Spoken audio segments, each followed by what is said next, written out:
কি গো মাম্মা? রোজা? রোজা রাখবে?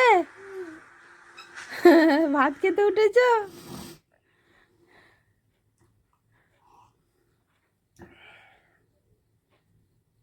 মেয়াও রোজা রাখবে নাকি? প্রথম রোজা। ওই জন্যই তো রাখবো। আচ্ছা, তো আমাদের খাওয়া দাওয়া হয়ে গেছে। তো দিয়ে আমরা দেখো এখানে বসে আছি। আর মেয়াজবাবু এখন একটু চা খাচ্ছে ভোরবেলা। আর এইদিকে দেখো আমার মাম্মা রোজা করবে। আর ঘড়িতে কটা বাজে এখন দেখাই।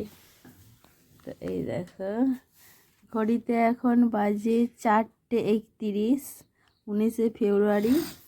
আর বাইরেও দেখো অন্ধকার, দেখতে পাচ্ছ।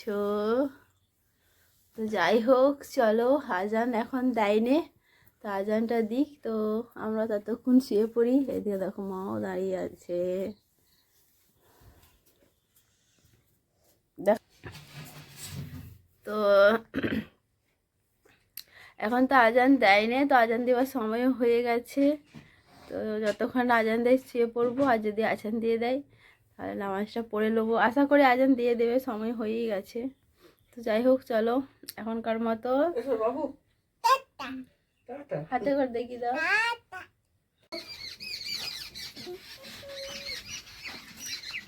মাম্মা, ও মাম্মা তাকাও এদিকে। ও বেটা, তুমি রোজা রেখেছো বলে পাপা মুরগি নিয়ে এসছে? ও, তুমি রোজা রেখেছো বলে পাপা মুরগি নিয়ে এসছে, তুমি ভাত খাবে? আও, কোথায় গেছিলে তুমি? ও, তুমি স্কুলে কি টিফিন নিয়ে গেছিলে? চাউমিন খেয়েছ? ও, খেয়েছ? ও, রোজা রেখেছো?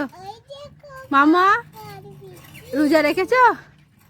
ও, স্কুল গিয়েছিল মাম্মা, দিয়ে টিফিনে চাউমিন নিয়ে গিয়েছিল, দিয়ে খেয়েছে, দিয়ে রোজা রেখেছে। তো সেই কারণে ওর জন্য ওর পাপা মুরগি নিয়ে এসছে, চিকেন করে খাবে ভাত, তাই তো?